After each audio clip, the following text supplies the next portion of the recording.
Hello students. आज के इस वीडियो का टॉपिक है complex integral continue part fourth. इसके अंतर्गत हम application of Cauchy fundamental theorem इसके बारे में अध्ययन करेंगे। ये BSc third paper second complex analysis का टॉपिक है। इससे पूर्व हमने 19 जो वीडियोज़ हैं इस यूट्यूब चैनल पर हमने अपलोड कर चुके हैं। ये आपका 20वां लेक्चर है जिसमें हम एप्लीकेशंस के बारे में हम इस थ्योरम की जो एप्लीकेशंस हैं उसके बारे में अध्ययन करेंगे। तो यहाँ पर application of Cauchy fundamental theorems जो है आपकी उसके बारे में हम अध्ययन करेंगे।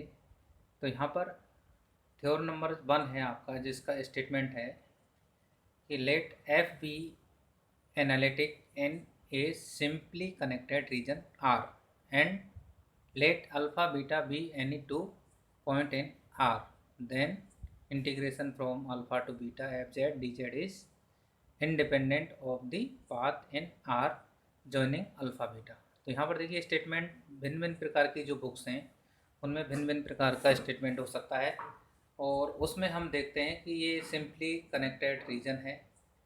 इससे रिलेटेड हमने बेसिक कंसेप्ट थे, उसमें हमने उनकी डेफिनेशन, सिंपली कनेक्टेड रीजन क्या होता है, मल्टीपल कनेक्टेड रीजन क्या होता है, ये हम पहले ही आपको बता चुके हैं। जो बेसिक कंसेप्ट का जो पार्ट है उसमें ये क्लियर हो जाता है। अब इसके यदि प्रूफ हम यदि कंसिडर करते हैं तो B join A B by the curve gamma 1 और गामा 2। तो यहाँ पर हमने ये गामा 1 और गामा 2 ए और बी को जो जॉइन करने वाले कर्व हैं उनको हमने डिफाइन किया है, गामा 1 और gamma 2। Then we get a simple close curve A C B D A, जो कि डायग्राम के माध्यम से डिफाइन है। तो यहाँ से देखिए ए अल्फ़ा और बी अल्फ़ा दो कर्व हैं, यानी एक इसका ए से बी अगर जाते हैं तो ये डायरेक्शन रहेगी, और बी से ए जाते हैं तो यहाँ से देखिए ए से बी इधर से जाते हैं तो इसको बोल दिया हमने गामा 1, और इधर इधर डायरेक्शन से जाते हैं, इस पाथ से जाते हैं तो ये दे दिया हमने गामा 2। तो ये सी पाथ है आपका ए सी बी, ये वाला जो पाथ हो जाएगा, और इधर से जाते हैं तो आप इसमें ए डी बी, तो इसको हमने गामा 1 दे दिया है। तो सिंस एफ इज एनालिटिक, तो यहाँ पर आप देख सकते हैं कि एफ बी ए एनालिटिक फंक्शन ये गिवन है आपको इन ए सिंपली कनेक्टेड रीजन। ये सिंपली कनेक्टेड रीजन है आपका आर, टोटल आर है, इसमें अल्फ़ा बीटा ये जो पॉइंट हैं वो रीजन के अंतर्गत हैं, जिसके आधार पर हम निर्धारित करेंगे। तो हो सकता है आप जो स्टेटमेंट है आप इसमें किसी बुक्स में आपके अल्फ़ा बीटा के स्थान पर कोई कर्व सी दे रखा हो, तो एफ जेड डी जेड यदि हम कंसीडर करना चाहते हैं तो वो इस पाथ से क्या है आपका डिपेंड नहीं करता है। तो डिपेंड नहीं करता है तो इसका मतलब कोई सा भी पाथ आप चूज़ कर सकते हैं, जिसके आधार पर आप इंटीग्रेशन की वैल्यू आप निर्धारित कर सकते हैं। तो यहाँ पर देखिए integration A C B D A, देखिए ए सी बी डी ए, यदि ये वाला पाथ हम चूज करते हैं तो यहाँ से देखिए ये आपका क्लोज पाथ हो जाता है। क्लोज पाथ हो जाता है तो हम कह सकते हैं कि क्लोज पाथ है पूरा, तो ये क्या हो जाएगा आपका जीरो हो जाएगा। ए सी बी डी ए एक क्लोज पाथ है, इसलिए इसका f Z D Z equal to zero. ये हमने एक इससे पूर्व जो पार्ट आपका 19वां जो लेक्चर था उसमें हमने बताया था। तो यदि कोई भी पाथ क्लोज कंटूर है तो उसका जो इंटीग्रेशन है वो जीरो हो जाता है। तो इस प्रकार आप इसको निर्धारित कर सकते हैं। तो फ्रॉम डायग्राम वी हैव, तो यहाँ पर डायग्राम से हम देख सकते हैं कि A C B D A C B D A, इसको हम डिवाइड करेंगे तो यहाँ पर देखिए A C B a path हो गया, ये एक पाथ तो ये हो गया आपका। इसी प्रकार बी डी ए दूसरा पाथ ये हो गया। तो यहाँ पर इन दोनों के योग के बराबर होगा, और इन दोनों के योग के बराबर होगा। तो यहाँ पर देखिए इस वाले पाथ को हमने दे दिया गामा 2 और इस वाले पाथ को दे दिया हमने गामा 1। तो यहाँ से देखिए इसकी डायरेक्शन आपकी एंटी क्लॉकवाइज है, तो इसको हमने पॉजिटिव ले लिया गामा 2, और इसकी क्लॉकवाइज है तो इसको हमने नेगेटिव ले लिया है, क्योंकि इसकी डायरेक्शन देखिए ए से ए डी बी है, परंतु हम इधर से डायरेक्शन है इसकी यदि क्लोज कंटूर है तो इधर से निर्धारित होगा। तो इसमें नेगेटिव पॉइंट हमने यहाँ पर ले लिया है कि minus gamma integral gamma F Z D z. तो इस प्रकार आप इसको निर्धारित कर सकते हैं। अब जैसे आप जानते ही हैं कि यदि सी जो कर्व है इस रीजन में वो यदि क्लोज कंटूर है तो उसका जो इंटीग्रेशन है वो जीरो हो जाता है। तो यदि ये जीरो है तो ये भी जीरो हो जाएगा। तो इस प्रकार आप इसको निर्धारित कर सकते हैं। तो if this is equal to zero then we say that this is equal to zero which implies gamma one f Z D Z equal to gamma two f Z D z. तो यानी आपकी ये जो दोनों path की जो direction है आप कहीं से भी ले सकते हैं, आप इधर से भी ले सकते हैं, इधर से भी ले सकते हैं। तो ये दोनों पाथ बराबर होंगे, तो इसकी लेंथ आपकी और इसकी लेंथ दोनों बराबर हो जाएगी। तो इस प्रकार आप इसको कंसीडर करेंगे। तो यहाँ पर जो इंटीग्रेशन है एफ जेड का जो वह है वो पाथ पर निर्भर नहीं करता है। तो आपने देखा होगा कि रियल जो इंटीग्रेशन है उसमें पाथ पर निर्भर नहीं करता है। और कॉम्प्लेक्स इंटीग्रल में हम या तो एक्स एक्सिस के अलोंग लेते हैं या बाई एक्सिस के अलोंग लेते हैं। तो डेफिनेट इंटीग्रल जो होता है आपका उसमें कॉम्प्लेक्स एनालिसिस के इंटीग्रल के आधार पर निर्धारित करते हैं। तो कोई सा भी पाथ आप ले सकते हैं, दोनों जो पाथ हैं वो इंडिपेंडेंट होते हैं, ये एक दूसरे पर निर्भर नहीं होते हैं, दोनों की वैल्यू समान होती है। तो यदि क्लोज कंटूर है तो आपका इस प्रकार आप निर्धारित कर सकते हैं। इसी प्रकार सेकंड थ्योरम में आपकी गामा वन और गामा टू इसके दो सिंपल क्लोज कर्व हैं, पाथ हैं। Gamma two lies entire within gamma two, इसके अंतर्गत ही इसमें लाई करता है। If f is analytic in the close annulus determined by gamma one gamma two then this is equal to zero. तो यहाँ से आप देख सकते हैं कि यहाँ पर इसका निर्धारित कर सकते हैं। तो यहाँ पर देखिए डायग्राम के आधार पर हम इसको हम समझ सकते हैं कि we introduce two cuts A B and D E joining gamma one और गामा टू। तो यहाँ पर देखिए ये हमने पूरा कर्व लिया है, यहाँ पर देखिए इसको निर्धारित किया है।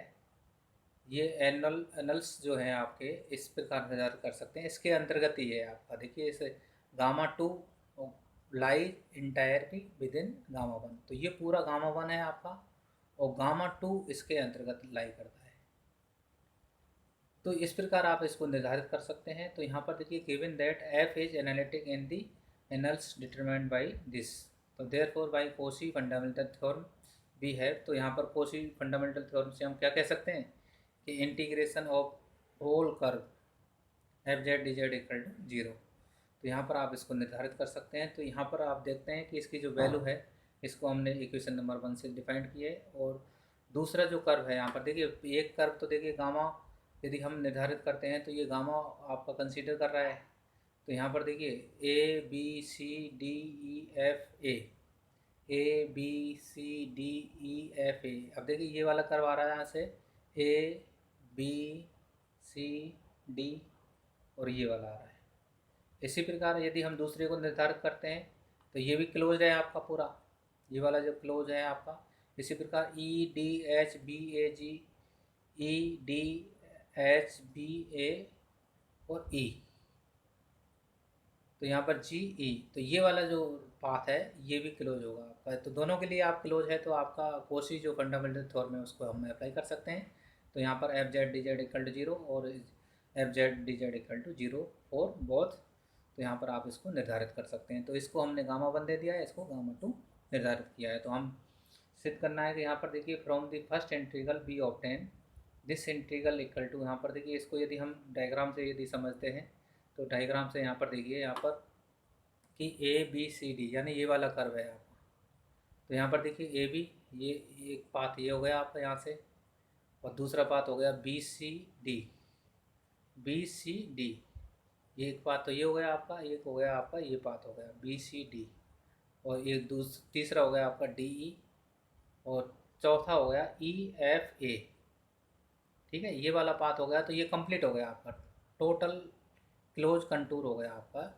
इस प्रकार ये निर्धारित कर सकते हैं। अब ये अगर जीरो है तो ये भी जीरो हो जाएगा। इसी प्रकार आप यहाँ पर यदि सेकंड इंटीग्रल का यदि हम देखते हैं तो सेकंड इंटीग्रल, तो यहाँ पर सेकंड इंटीग्रल ये जीरो होता है आपका और ये भी फर्स्ट जीरो होता है, क्योंकि हम फंडामेंटल जो कोशी थ्योरम है आपकी उसके आधार पर हम इसको जीरो कर देते हैं। तो ये जीरो हो जाएगा, ये भी जीरो हो जाएगा। तो इसको इक्वेशन नंबर 3 दे दिया, इसको इक्वेशन नंबर 4 दे दिया। तो यहाँ पर हम निर्धारित करेंगे तो यहाँ पर देखिए इसके लिए ई डी, यहाँ पर देखिए इस वाले कंसिडर करेंगे तो ई यहाँ से चलेंगे ई से, तो ई डी एक कर्व ये हो जाएगा D H B, D H B यहाँ से यहाँ तक का ये कर्व हो गया। दूसरा हो गया बी ए, और यहाँ से फिर इधर आएंगे आपका ए जी ई, ए जी ई, तो ये वाला आपका इंटीग्रल हो गया, तो ये इनके योग के बराबर होता है।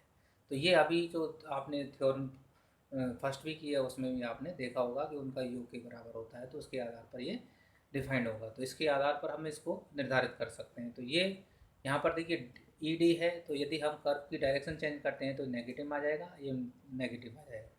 बी ए को ए बी में किया है तो ये नेगेटिव आ जाएगा क्योंकि डायरेक्शन चेंज हो जाती है। तो इस प्रकार इसको निर्धारित कर सकते हैं। तो यहाँ पर आप देखते हैं इसको इक्वेशन नंबर दे दिया 4।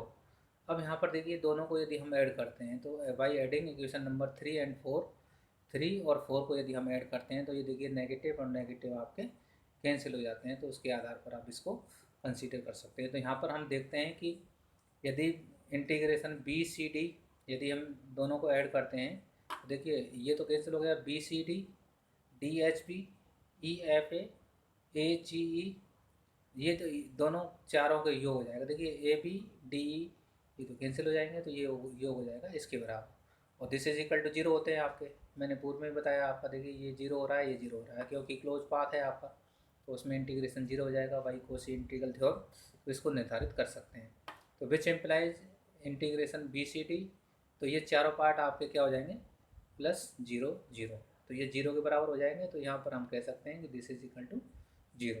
तो यहाँ पर हम जो पाथ है आपका वो निर्धारित हो जाएगा। तो ये वाला जो पाथ है आपका देखिए बी सी डी, तो यहाँ पर देखिए B C D, B C D, ठीक है, B C D plus E F A, तो ये वाला निर्धारित होगा आपका, ये गामा हो गया।